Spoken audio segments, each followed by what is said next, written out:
Some men wear a badge to protect, and others wear it to control. A desert highway, Arizona. A large man on a custom Harley rides through the afternoon heat. A patrol car pulls up behind him, lights flashing. The officer steps out. No questions. No ID check.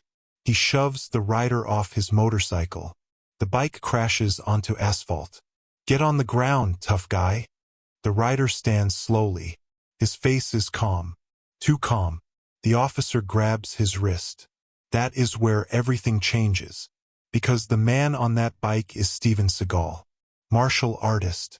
Reserve deputy sheriff. A man who knows exactly how to put someone down without leaving a mark. But what happens in the next 60 seconds is something no one ever saw coming. What does a warrior do when the law itself turns against him? If the story hooks you, like and subscribe for more. Now, to understand what happened on that highway, you need to understand the man on the bike. Not his movies. Not the headlines. The man.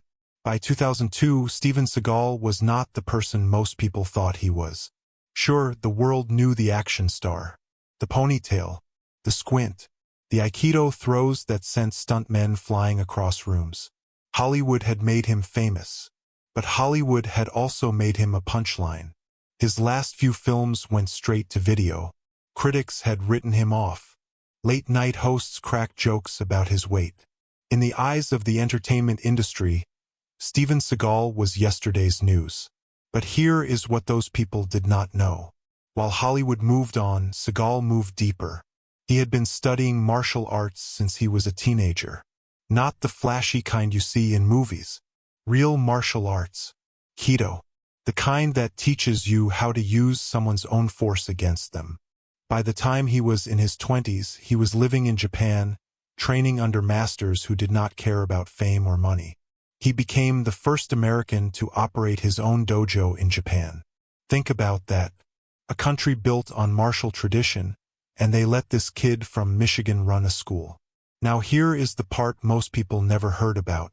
Seagal had a second life that had nothing to do with cameras or scripts. He was a reserve deputy sheriff in Jefferson Parish, Louisiana. This was not some honorary title they hand out to celebrities for showing up at a fundraiser. He went through training. He rode along on real patrols.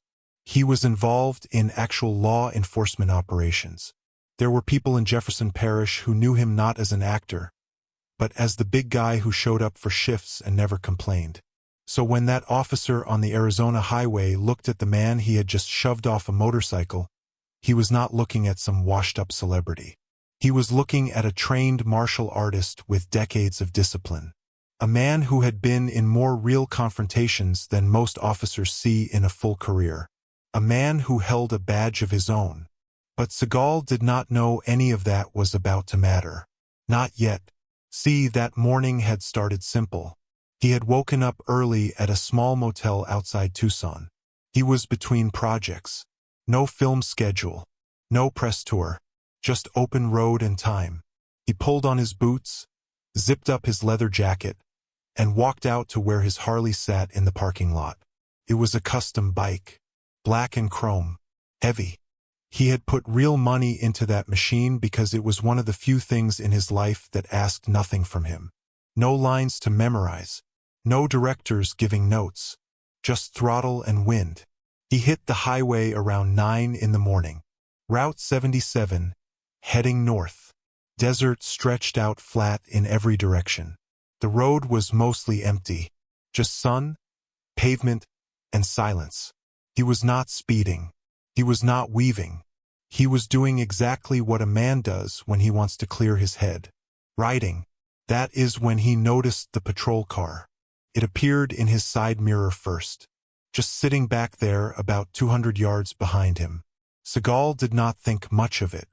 He checked his speed. He was under the limit. His registration was current. His lights worked. There was no reason to worry. Then the lights came on. Red and blue, flashing hard against the morning sun. Seagal pulled to the shoulder. Gravel crunched under his tires. He killed the engine and sat there with his hands visible on the handlebars. This was not his first traffic stop. He knew the drill. Stay calm. Be polite. Let the officer do his job. He waited. The patrol car door opened. Out stepped a man. Medium build. Buzz cut. Mirrored sunglasses. He walked toward Seagal with a kind of strut that had nothing to do with authority and everything to do with attitude. His hand rested on his belt, not near his weapon, but close enough to send a message. Seagal watched him approach. Something felt off. The officer was not carrying a clipboard. He was not reaching for a ticket book. He was not even looking at the license plate. He was looking straight at Seagal with an expression that said he had already decided how this was going to go. And that, right there, is where the trouble started. The officer did not say good morning. He did not say license and registration. He walked straight up to the side of the Harley and stopped about a foot away from Seagal's face. Get off the bike. Seagal kept his hands on the handlebars. Good morning, officer. Is there a problem? I said get off the bike. Now here is the thing. Seagal had been through enough to know that tone. That was not a lawman doing his job. That was a man who had already decided he was in charge, and the only thing that mattered was making sure you knew it too. Seagal had seen it in bars. He had seen it in dojos. He had seen it on movie sets. Little men with big authority who needed you to feel small so they could feel tall. Seagal started to swing his leg off the bike. Slowly, calmly, the way a man does when he wants to show he is not a threat. He never got the chance to finish. The officer stepped forward and shoved him. Both hands. Hard. Right into the chest. Seagal went sideways off the seat. His boot caught on the footpeg. The Harley tipped and crashed onto the asphalt with a sound like a gunshot. Chrome scraped against gravel. The mirror shattered. The handlebars bent. Seagal hit the ground on his shoulder. Dust kicked up around him. His sunglasses skidded across the road. Get on the ground, tough guy. I don't like your attitude. Now get this. Seagal had not said more than 10 words. He had not raised his voice. He had not moved aggressively. He had done everything a civilian is supposed to do during a traffic stop. And he was now lying in the dirt next to his destroyed motorcycle because a man with a badge decided he did not like the way he looked. Seagal stood up. Slow. Controlled. He brushed the dust off his jacket. He looked at the officer. And this is the moment that mattered.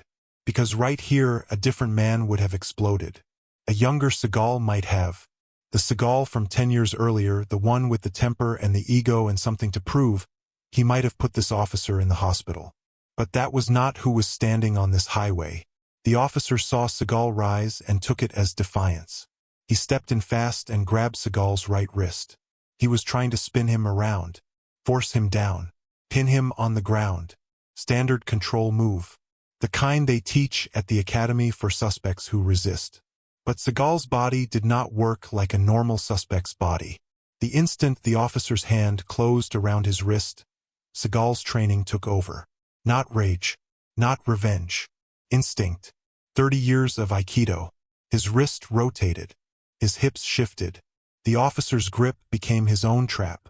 In one smooth motion, Seagal redirected the officer's arm, turned his body, and guided him face down onto the hood of his own patrol car. The officer's chest hit the metal with a thud. His arm was pinned behind his back. He could not move, could not turn, could not reach his radio or his weapon. And Seagal held him there, gently, firmly, like a teacher correcting a student who had crossed a line. Not a bone broken, not a bruise left, just complete, total, humiliating control. The officer's breathing was heavy. His cheek was pressed against the hot metal of the hood. His sunglasses had fallen into the dirt. For the first time since he stepped out of that patrol car, he was not in charge. And then something else happened. Something the officer had not thought about. A small red light blinked on the dashboard of the patrol car. The dashcam. It had been recording from the moment the lights went on. Every word, every shove, every second. The desert was quiet. The highway was empty. And for a brief moment, it felt like the whole thing was over. Just two men on the side of the road, catching their breath under the Arizona sun, like nothing else would come of it. But believe me, it was far from over. Seagal leaned in close. His voice was low, steady, the kind of voice that does not need volume to make a point. I am a reserve deputy sheriff in Jefferson Parish, Louisiana. I am also Steven Seagal, and you just assaulted a fellow officer. Now that changed everything. See, up until this moment the conflict was physical. One man pushing another, one man pinning the other, muscle against muscle. But the second those words left Seagal's mouth, the fight shifted. It was no longer about strength. It was about consequences. And the officer, still pressed against the hood of his own patrol car, felt the ground beneath his entire career crack wide open. Seagal released him, stepped back, did not say another word. He walked to his Harley, looked at the damage. The chrome was scraped raw. The mirror was gone. The right handlebar was bent at an angle that made the bike almost unrideable. He crouched down and ran his hand along the tank. There was a deep gouge in the paint. He stood up, took a slow breath, and lifted the motorcycle upright. Took effort. That bike was heavy. But he got it up, swung his leg over, and turned the key. The engine coughed, then caught, then rumbled. He did not look back at the officer. He did not threaten him. He did not take his badge number or demand a supervisor. He just rode away, slow, steady, the bent handlebar pulling slightly to the right, the sound of the engine fading into the desert. The officer stood there alone. His uniform had dust on it. His hat was on the ground. His hands were shaking, not from pain, from the slow, sickening realization of what he had just done. He had assaulted a man on camera. A man who turned out to be a fellow officer. A man who turned out to be famous. A man who had every legal right and every public platform to destroy him. He picked up his hat, got back in his patrol car, sat there for a long time. Then he drove back to the precinct. Now here is where the story takes a turn that even Seagal did not see coming. The dashcam footage did not stay in that patrol car. By the time the officer returned to the station, the video had already been flagged. Standard procedure. Anytime a traffic stop involves physical contact, the footage gets reviewed. A sergeant pulled it up on his monitor. Watched it once. Watched it again. Then called his lieutenant. By noon, 3 people had seen the footage. By 3 in the afternoon, the chief had it on his desk. And by sundown, the officer was sitting in an internal affairs office being asked questions he had no good answers for. Why did you initiate physical contact? The suspect was being non-compliant. The footage shows him sitting still with his hands on the handlebars. Silence. Why did you not request identification before making contact? More silence. Are you aware the individual you assaulted is a credentialed reserve deputy sheriff? The officer's face went white. Not because of the title, because of what came with it. A credentialed officer assaulting another credentialed officer. On camera. On a public highway. With no probable cause. That was not a reprimand. That was not a write-up. That was a career-ending event. He was suspended that night. Badge taken. Firearm collected. Told to go home and wait.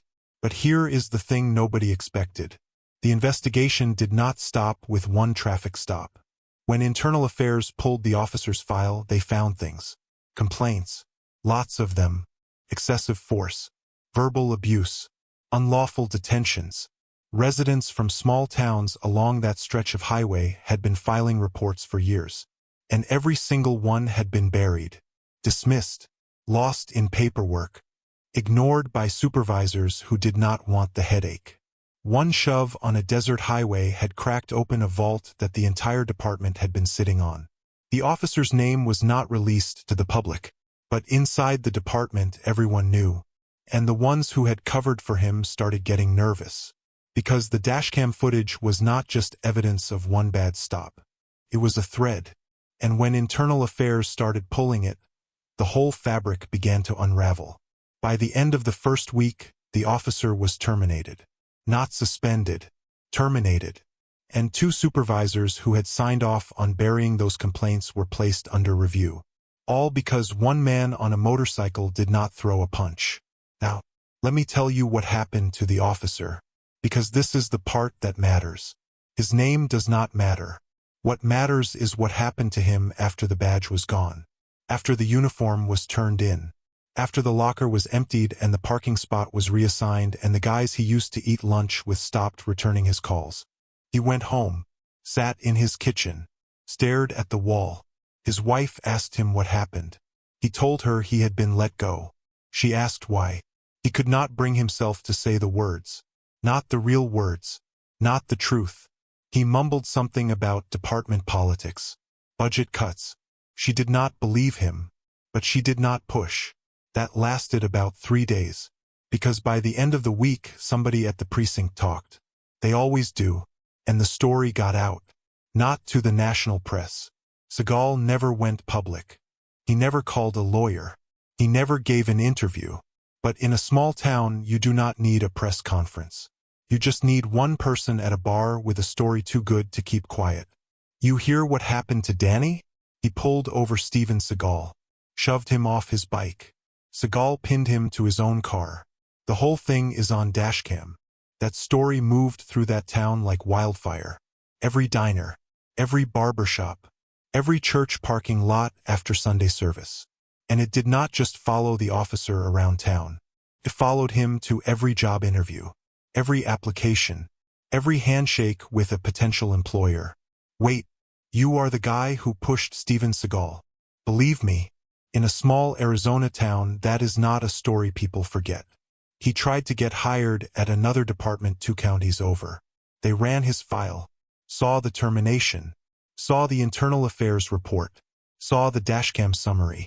They did not even call him back. He tried private security. A firm in Phoenix brought him in for an interview. It went well for about 15 minutes. Then the manager leaned back in his chair and said, "So, tell me about the Seagal thing." The officer's stomach dropped. He tried to explain, tried to frame it as a misunderstanding. The manager nodded politely and said they would be in touch. They were not in touch. He ended up at a mall, working security, walking the food court in a blue polo shirt with a walkie-talkie clipped to his belt. No badge, no authority, no gun. Just a man in soft shoes making sure teenagers did not shoplift from the electronics store. And every now and then, someone would recognize him. Not from his years on the force. Not from any good he might have done. From the story. The 60 seconds on a desert highway that ended everything. "Hey, are you the cop who pushed Seagal?" He would shake his head, walk away, but the question followed him. It always followed him. Now here is what makes this story different from most stories about justice. Because usually when somebody powerful gets wronged, they fight back with lawyers and press conferences and public outrage. They make noise. They make sure the world knows what happened to them.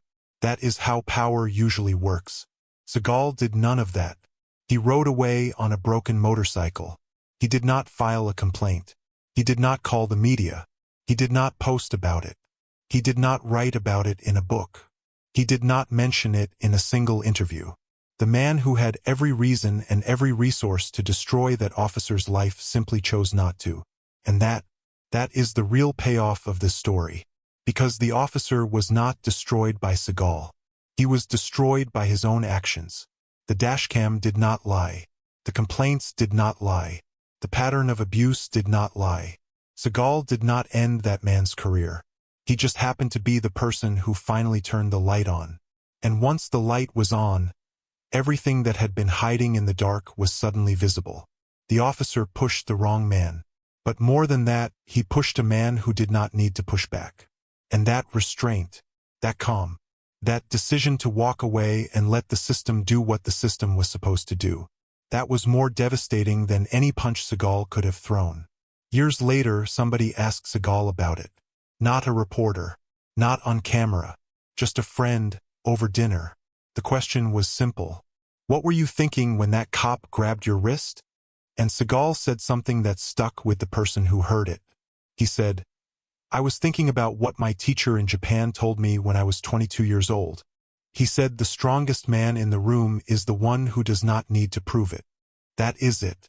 That is the whole philosophy. Right there in one sentence from a dojo in Osaka, carried across 30 years and 10,000 miles to a stretch of empty highway in Arizona. Now, let me take a step back and tell you what this story is really about. Because on the surface, it is about a cop who made a mistake and a famous man who handled it with grace. But underneath that, it is about something bigger. It is about what happens when power goes unchecked. That officer did not wake up one morning and decide to be a bully. It happened slowly, over years. He pulled someone over, got a little aggressive. Nothing happened. He did it again. A little worse. Still nothing. The complaints came in. They got filed. They got buried. And every time nothing happened, it told him the same thing. You can do whatever you want. Nobody is watching. Nobody cares. And that is how good systems go bad. Not with one big decision. With 1,000 small ones. 1,000 moments where somebody could have said something and chose not to. 1,000 complaints that could have been investigated and were not. 1,000 times when the easier path was to look the other way. Until one day the wrong person ends up on the wrong highway. And the whole thing falls apart. There is a lesson here for anyone who has ever felt like they were being pushed around by someone with a little bit of authority. A boss. A landlord. A clerk behind a counter who decides your day is going to be difficult. The lesson is not to fight back with your fists. The lesson is that people who abuse power are always building a house on sand. They just do not know it yet. And one day the tide comes in. Seagal did not need to be the tide. He just needed to be standing there when it arrived. Now let me tell you something about the days that followed. Because the fallout did not just hit the officer. It moved through that entire department like a slow earthquake. The first supervisor to go was a sergeant named Bill Rawlings. He had been with the department for 19 years. Good record. Respected by most. But when internal affairs started digging into the buried complaints, Rawlings' signature kept showing up. He was the one who had signed off on closing 6 of the 12 excessive force reports linked to the fired officer. When they asked him why, he said the complaints were unsubstantiated. When they asked him how he determined that without interviewing the complainants, he had no answer. He was placed on administrative leave within 2 weeks. He never came back. The second was a lieutenant who had overseen the complaint process for the region. She had not personally buried anything, but she had built the system that made burying easy. Complaints came in on paper. They were filed in physical folders. There was no digital tracking, no follow-up requirement, no accountability chain. If a sergeant wanted to close a case, he just wrote "resolved" on the folder and put it in a drawer. She had designed that process, and when questioned about it, she said it was efficient. Efficient. That was the word she used. Efficient at making problems disappear. She resigned before they could reassign her. Took early retirement. Moved to Nevada. Never worked in law enforcement again. And those 12 complaints. The ones that had been buried. Internal Affairs reopened every single one. Some of the complainants had moved away. Some did not want to talk anymore. They were tired. They had given up on the system years ago. But a few of them came in. Sat down in those same offices where they had been ignored before. And this time somebody listened. One woman. A schoolteacher from a town about 40 miles south of where the Seagal stop happened. She had filed a complaint 3 years earlier after the officer pulled her over for a broken taillight and screamed at her for 2 full minutes in front of her children. He had called her names. Threatened to arrest her. Her kids were crying in the back seat. She filed a report the next day. Never heard back. When Internal Affairs called her in 2002, she broke down in the office. Not because of the memory, because somebody had finally called. She told them everything. The broken taillight, the screaming, the names he called her, the way her 8-year-old son had unbuckled his seatbelt and tried to open the door because he thought his mother was being arrested. The way her 6-year-old daughter did not speak for 3 days afterward. She had kept the original complaint. Copy of it. Folded in an envelope in her kitchen drawer. She brought it with her. Placed it on the desk. Said, "I wrote this 3 years ago. Nobody ever read it. They read it now." Another man came forward. A truck driver who had been stopped twice by the same officer on the same stretch of highway. Both times for no reason. Both times roughed up. The first time, the officer had shoved him against his own rig and told him to keep his mouth shut. The second time, the officer had threatened to impound his truck if he filed another complaint. The truck driver had a family to feed. He could not afford to lose his vehicle. So he said nothing. For 2 years, he drove that highway knowing that any time he passed through that jurisdiction, he was at risk. When he sat down with Internal Affairs, he did not cry. He just said, "I am glad someone finally cared enough to ask." That is the part of this story that does not make headlines. The woman in the office, the truck driver in the chair, the kids in the back seat, the report that sat in a drawer for 3 years. Those are the people who paid the real price for that officer's behavior. And those are the people who finally got something that looked like justice. Not because the system worked, but because it was forced to work by 60 seconds of dashcam footage on a desert highway. Meanwhile, the officer, the man who started all of this, he was having a different kind of reckoning. After the mall security job, he tried to leave town. Moved to a small city in New Mexico. Thought a fresh start might help. Got an apartment. Applied for work. But the internet was growing fast in those years. And stories like his had a way of following people across state lines. Someone at his new job Googled his name. Found a local news article from Arizona. Showed it around the break room. He quit the next week. He tried again in Texas. Same thing. Different break room. Same article. Some mistakes you can run from. This was not one of them. His marriage did not survive it. His wife had stood by him for the first 6 months. But the shame was constant. The whispers at the grocery store. The looks from neighbors. The way their kids came home from school asking why someone called their dad a bully. She filed for divorce on a Tuesday. He signed the papers on a Thursday. No contest. He knew he had no ground to stand on. By 2005, he was living alone in a rented room outside Albuquerque. Working overnight shifts at a warehouse. Loading boxes. No badge. No uniform. No authority over anyone or anything. Just a man with a bad story and a long memory. And here is where I need to say something important. I am not telling you this to make you feel sorry for him. I am telling you this because consequences are real. And the people who think they can push others around without paying a price are always wrong. It might take a day. It might take a decade. But the bill always comes due. After the incident, Seagal continued his work as a reserve deputy in Louisiana. He did not change his routine. He did not make public statements. He kept showing up for shifts, kept riding his motorcycles, kept training. The Arizona highway became a footnote in a life that was already full of unusual chapters. He got his Harley repaired, took it to a shop in Tucson that specialized in custom builds. The mechanic looked at the scraped chrome, the bent handlebars, the gouged tank, and asked what happened. Seagal just said, "Bad road." The mechanic nodded, did not ask again. 2 weeks later, the bike was better than new. Fresh chrome, new mirrors, the tank repainted in the same deep black. Seagal rode it out of that shop and back onto the same highway where the stop had happened. Not to prove a point, not for closure, just because it was the road that went where he was going. That is who he was. A man who did not need the last word. But for the people in that small Arizona town, the incident was not a footnote. It was a turning point, because after the officer was fired and the investigation began, things changed. Not overnight, not dramatically, but slowly, the way real change always happens. New procedures were put in place for handling complaints.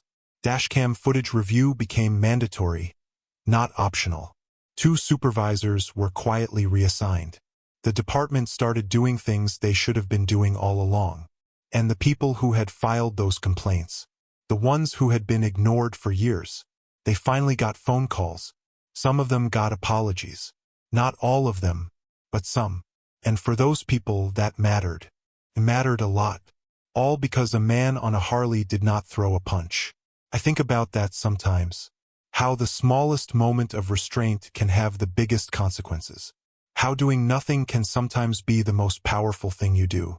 How a man who built his entire career on action scenes chose, in the most real moment of his life, to not act. And I think about that officer, walking the food court, loading boxes in a warehouse, sitting alone in a rented room, hearing the question that will follow him until the day he dies. Are you the cop who pushed Seagal? Some men wear a badge to protect, and others wear it to control. The highway remembers which one he was.